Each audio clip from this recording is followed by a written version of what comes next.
This is your radiator cap. This is your radiator cap on drugs. Okay, I got a new solenoid. The part number off the old one came up as being for a 5 liter, but all of the ones that were supposed to be for the 4.9 had a weird plug on them, so I got the same thing. Hopefully it all works. Alright, new valve is in. Everything should be all plugged in together, so in theory, when I start this thing, it should run properly.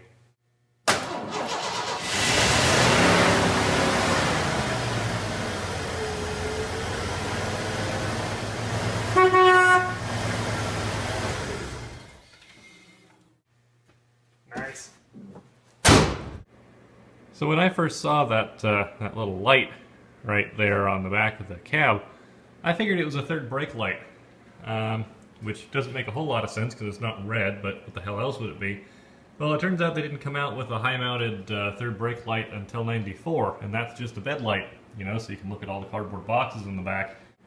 My plan for this thing is to repurpose it as a brake light and then hook up something else, maybe some little LED pods or something for bed lights, because yeah, I just don't think that would have really cut it that well, and I think it's a lot more useful as a stop lamp, especially because it's got this, you know, steel pipe in between it and a fair amount of what would be in the back. But let me show you how you're supposed to turn this thing on, and I had to look this up because there's no switch on the dashboard labeled cargo light. You turn it all the way to the right and it doesn't come on. You turn about halfway back and it comes on. You turn it the rest of the way and it's off. Okay, well I took the red pink wire and I cut it, tied in just a red wire, ran that across to the brake light switch up here, and I just tested the two leads. One of them was constant positive, and so I didn't use that one, I used the other one.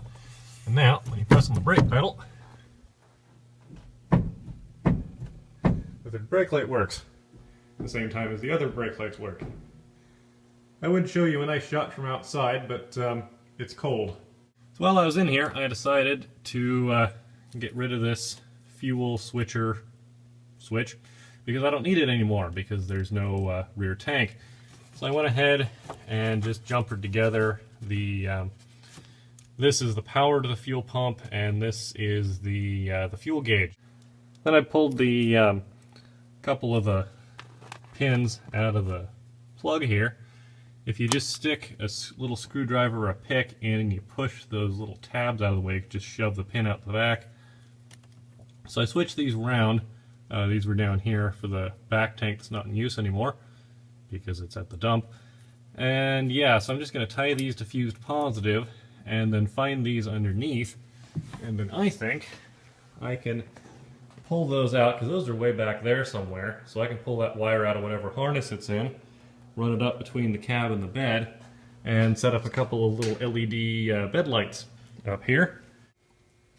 The wiring behind the dash is fairly simple. I've just run the two leads from the switch down to this fuse holder. It's got a 15 amp in it because that was the smallest I had on hand.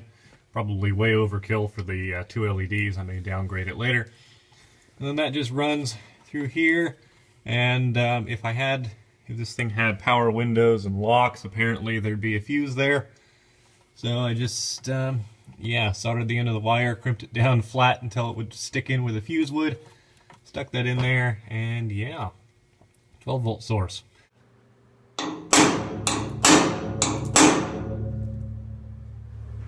Well, I've got two holes to choose from.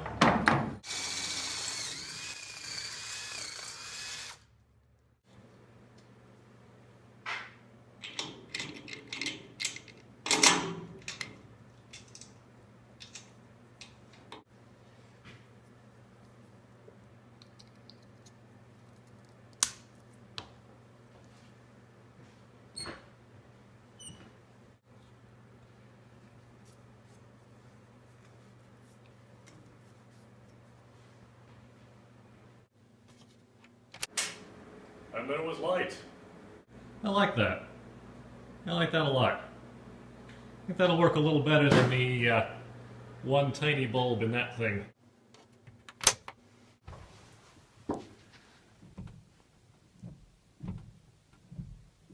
I think I might have crossed something up somewhere. Well, let's track down if this problem is in my wiring or if the maybe the line off the brake pedal goes to something else and it's getting confused.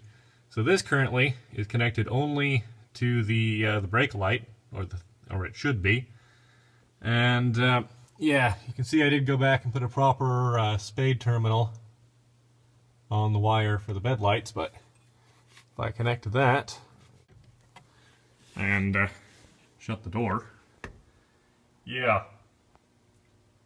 still both lights are on. Though I do notice the light gets brighter when I let the switch out. So I started looking at what this was doing here, figured out what the circuit probably is, and then looked at it and thought, well, that wouldn't do it. And so I thought, well, if I wanted to make it do what it's doing, how would I do that? I'd add a diode right there. So yeah, all I can figure is that this thing was set up so that if you turned on the bed light with the little twiddly bastard here, the cab light would come on as well. Maybe so you didn't forget to turn the bed light off, I don't know. So my guess is that somewhere along this run of wire there's a diode. And knowing Ford, it's probably one of those big rubber encased ones. So I get to pull some wiring apart here. It goes up through there. Hopefully it's not in the bit I can't get to that's inside the roof. Okay, that, I think, is a suspicious looking lump. And I think I should take a look at that suspicious looking lump just as soon as I figure out how to get to it. Couldn't have just built it into the dome light, could you, Ford? So yeah, just got a diode here, tapped into the black with pink. That's this bastard. And then tapped into the black with blue, and that's the switched for the dome light. The switched positive for the dome light. I don't know why Ford is using black wires as positive, but, well, Ford. Diode, thank you for your service, but your services are no longer required. That's more like it. With the door shut. There we go. Now there was one other issue with that bed light, and that's that it had this gasket behind it, which, as you can see, is not really doing its job anymore. Unfortunately, Ford won't sell you this gasket. You can buy the whole light assembly for way the hell more than I want to pay for a gasket. So I didn't do that. I layered a couple of pieces of sound deadener, self-stick foam stuff, and yeah, use that as a gasket. Is it pretty? No. Will it work for now? Yeah. Yeah, it will. So, I could be wrong, but I don't think that's supposed to be cracked. And I don't think it's supposed to open up like that when I push up on the lumber rack. So, yeah. It's like this on both sides. I already welded up the other side. I suspect it's broken out all through here. That's broken out there. So at some point this spring or summer I'll pull this whole rack off. You could use a paint job anyway. And then I'll weld all this up proper. But for now, I'm just going to weld up what I can see. And yeah, make this slightly less sketchy here, because that is not what you want to see.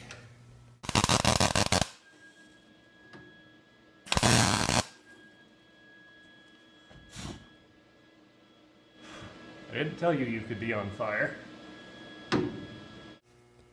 Well, it's still not pretty, but it doesn't pull apart anymore. So that's an improvement. You may remember from previous parts that every time we start this thing up, it tends to shoot chicken feed and mouse corpses and feathers and other detritus from the tailpipe. What you might not have considered is how bad this smells, both when it's running and just when I'm working near it. I'm trying to get the taillights working properly right now, and so I'm right near this tailpipe, and yeah, I'm smelling it. Well, that part was loose, so it came out pretty easily. The rest of it, not so much. Of course, these clamps dent the crap out of the tubing, so you basically have to cut it to get it apart. Great piece of design work right there. So, not sure exactly, well, no, I am sure exactly. That's going to be involved. This is going to come off.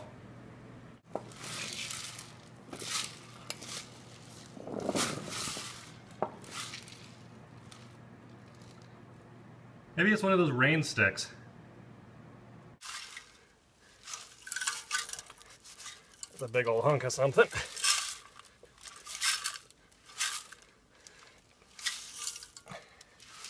Never mentioned to you that I don't like mice. In case you think I've got a baseball underneath this or something. No.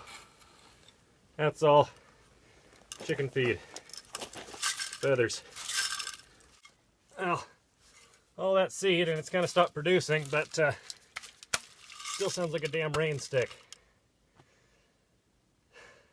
Magic horse, tell me, what should I do? Should I throw the muffler away and buy a new one? No mate, use fucking owl saw. Thank you, Magic Horse. What even is this? You guys want to hear what this thing sounds like with no muffler?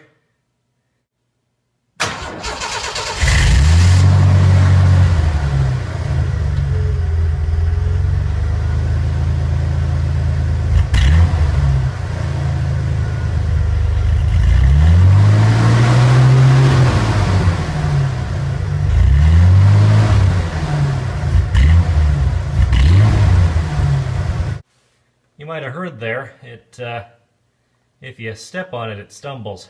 It did that with a muffler on it too, so yeah, need to look into that. It's still a little off. It just stalls sometimes, and when you're driving it, it sort of pulses. So I just checked throttle position sensor again.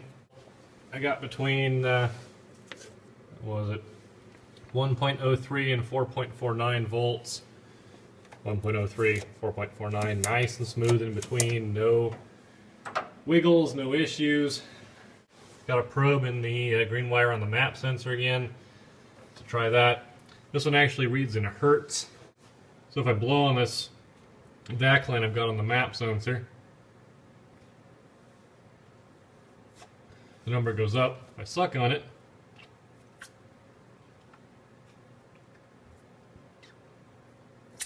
the number goes down. So that seems to be in good working order.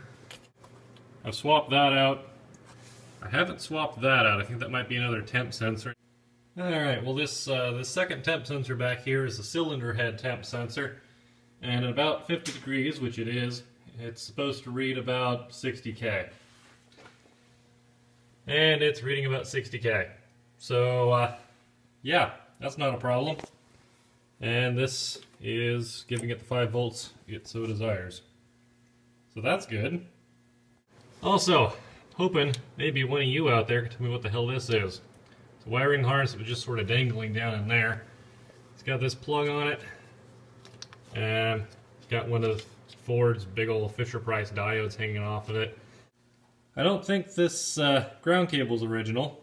And the only place it really goes is the alternator bracket. It does have a little offshoot here. It's one of these horrendous little crimpies that's all corroded inside. Going to a couple of little plug things here that I think are missing something that was supposed to lock them together. They've got one pin each. I unhooked the two and turned the key on and the light still came on, but the fuel pump didn't. But there's a copper wire sticking up here that goes down to the frame. I suspect that at some point connected to that. I don't know, maybe that's causing a problem? This is a ground strap from an S10 Blazer, if I remember right. But that's okay, I can put Chevy parts in a Ford. Well, the Chevy cable bolted on just fine up here. It hasn't caught fire yet. I haven't bolted it up down below, but I had a quick look at these, and I pulled them right out of the crimp connector. There is now a proper soldered and shrink wrapped connection to those two wires. And no, there's no plug disconnect, because for the life of me I can't figure out why you'd need one there. Alright, well the hole where the ground strap used to connect just wasn't going to work. So yeah, there was a hole right there. I went ahead and I just put a new fastener through it. And by new I mean whatever was in my parts bin. And yeah, you can't really see it from up here, but you can see the cable coming up to the motor. Well, guess I need to start this thing up and see if it still falls on its face when I put my foot down.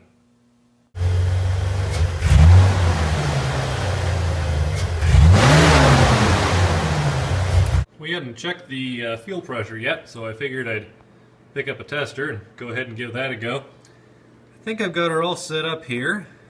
Just looking through this again. Always place end of 6-foot bleed-off hose in an approved container.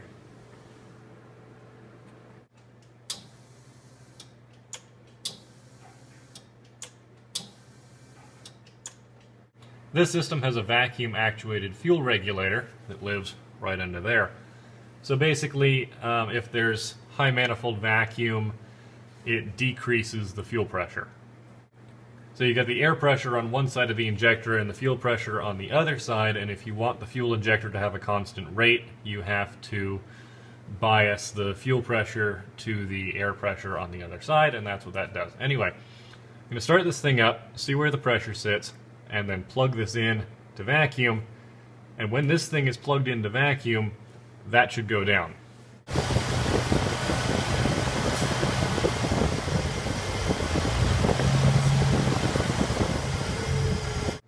While I've got this thing plugged in, there's one other test that I want to run. I'm going to start the engine and then blip the throttle. I want to see what the fuel pressure does while the engine is stumbling.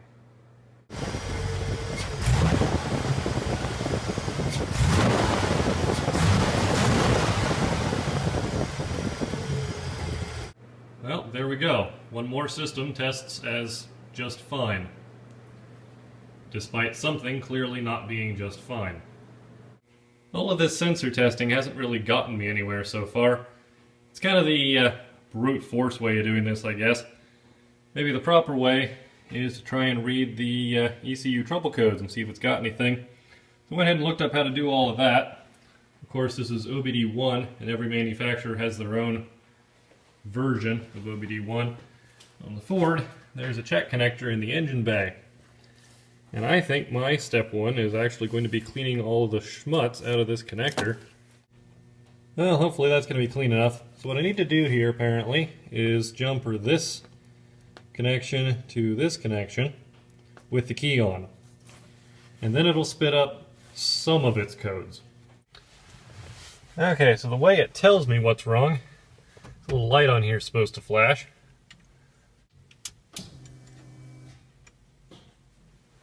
Okay, let's go plug that in and see what happens.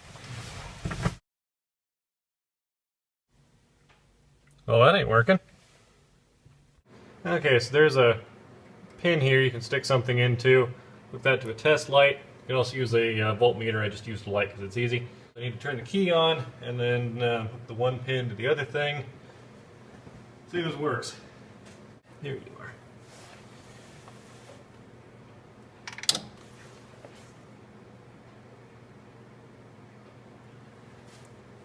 One, two, three. Okay, good. 4, 5, 6.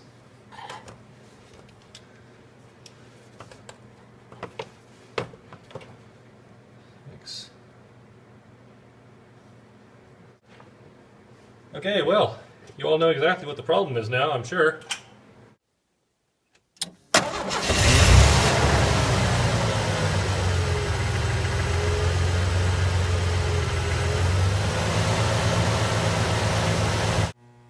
So here's what the computers told me. The key on engine off test gave me a code 67, which means the neutral drive switch is not functional. Now, this is a manual, so you might be thinking, where the hell is the neutral drive switch? But it's just an interlock. So on this truck, it's the clutch switch, so you have to push the clutch in to start it. The code 11 in continuous memory just means, yeah, it doesn't think there's anything wrong. The key on engine running test gave me a code 12, which means the idle was too low, or like the idle didn't meet the benchmarks it was supposed to within a period of time or something like that. Apparently this usually means the idle control motor is bad, but honestly, from what I've seen, I think that's a symptom of whatever else is wrong with this truck. And knock sensor not tested, I have no idea what that means, but the code table I looked at said if it's not pinging, ignore it. So yeah, I know how to pull codes on a Ford now, but that's about all I know. Back to brute force, I guess. Now, I've never looked inside a Ford TPS before, but I don't think there's supposed to be a grub in it. Okay, I've cleaned up the throttle position sensor, got the grubs out. I know how to keep them out.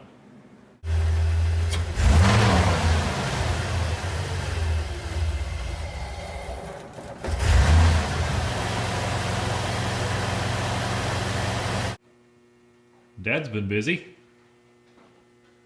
Damn, that looks good.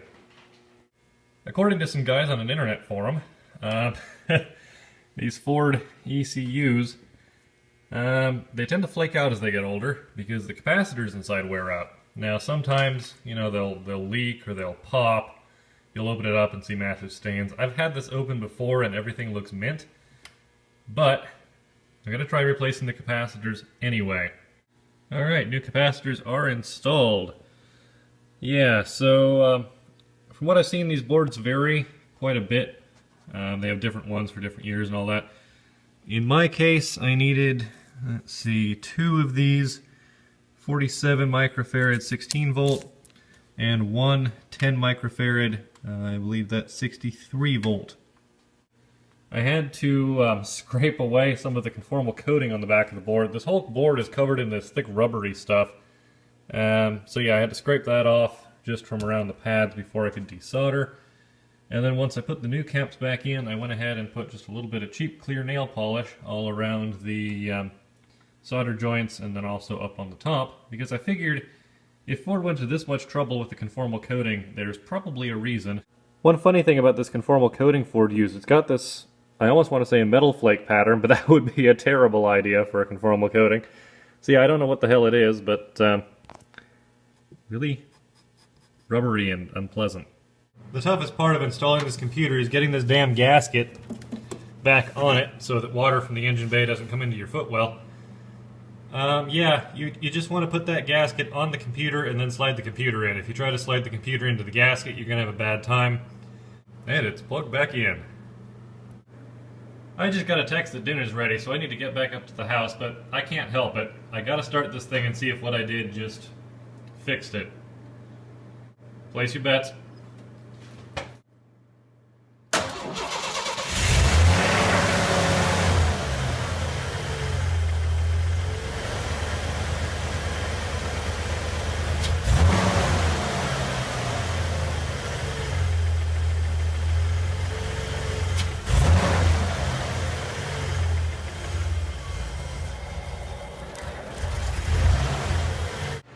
I never took this throttle body off. I took the whole upper intake mani off, and I didn't take the throttle body off.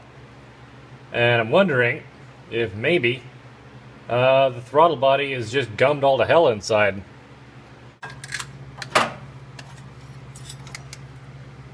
Gotta remember to put this back on before I put the nuts in. What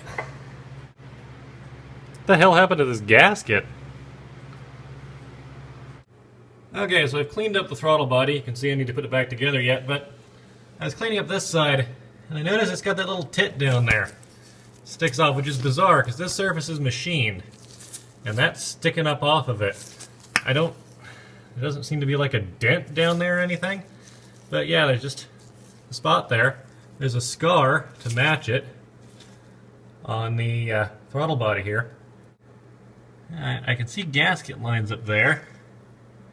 Can't see gasket lines down here. You know, the previous owner did say that this thing never ran quite right. I'm going to take a file and knock that off of there and put this all back together. Okay, I got the bump all filed out. Everything seems to be good and flat here. But now we've got ourselves a bit of a problem. See, I don't have a new one of these, and I'm not reusing that one. So I got an idea. You might note that I didn't say it was a good idea.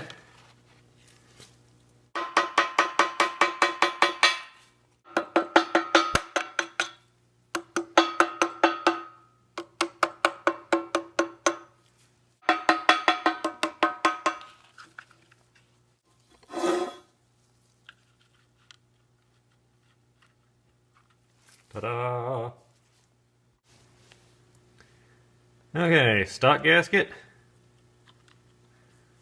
Yeah, looking at the stock gasket, you can see there's a little chunk out of it down here where that bump was. Interesting. Anyway, I think that actually fits pretty well. But wait, you say, if you use cardboard, it'll just dissolve. Not if you rub grease and oil all over it. At least I don't imagine it will. Also, I'll kind of hold it on there while I put it in. Let's wait.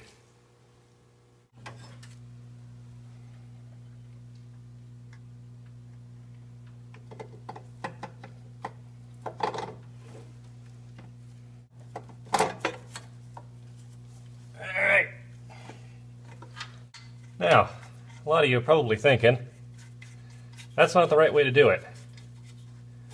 And you're right. But I am slightly excited here, having found that boogered gasket and that weird-ass fitment issue. And I'm hoping that tonight I can hear this thing run properly.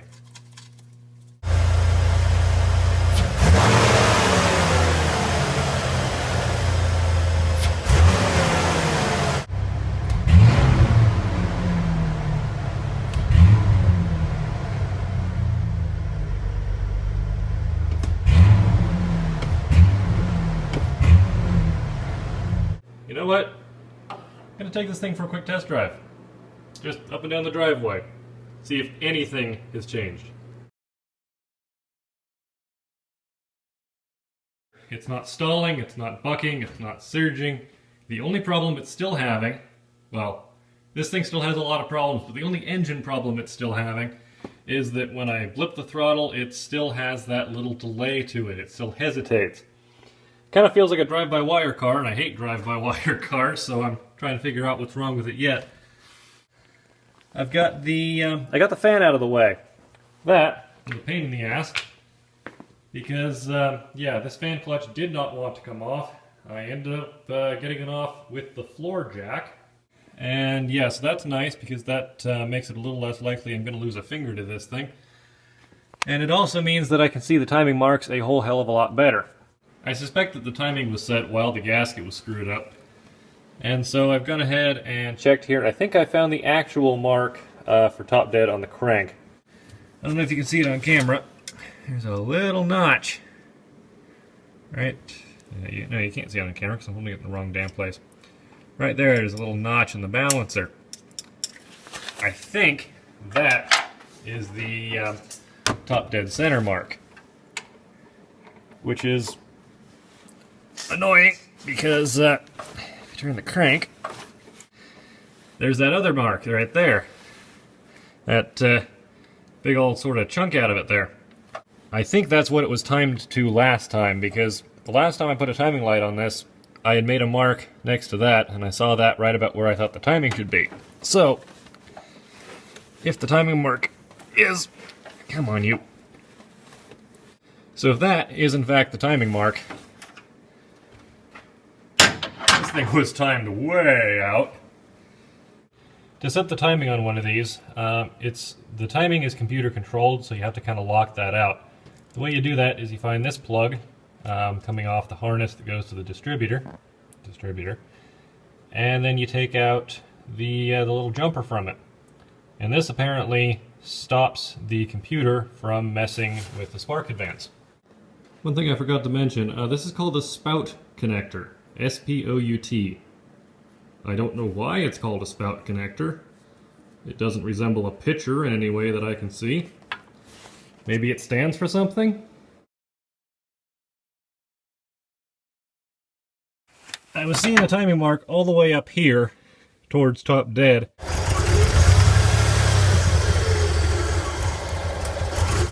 And I got it down just a little bit below where it's supposed to be. Okay, the timing is set, the distributor is locked down, and the super pissed off unicorn tickler is back where it goes. Let's see how she does.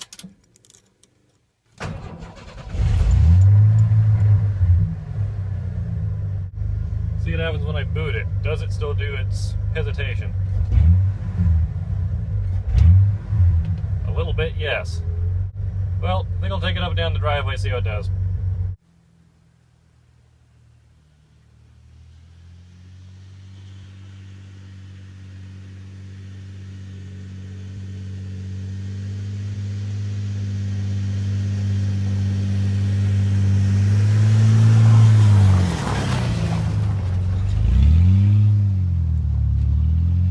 Well, there is still a slight bit of throttle lag. It could just be that I'm used to newer EFI with a MAF sensor, and this is just how the MAP sensor cars are.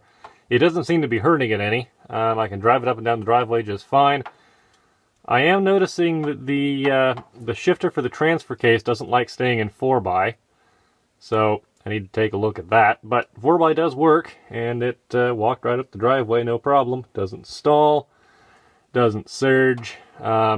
Feels a little funny in low range, so again, need to look at that. But I needed to look at the transfer case anyway because it leaks. So that'll be in another episode. I think I've finally got this bloody engine running. And on that bombshell, I'm gonna call it apart.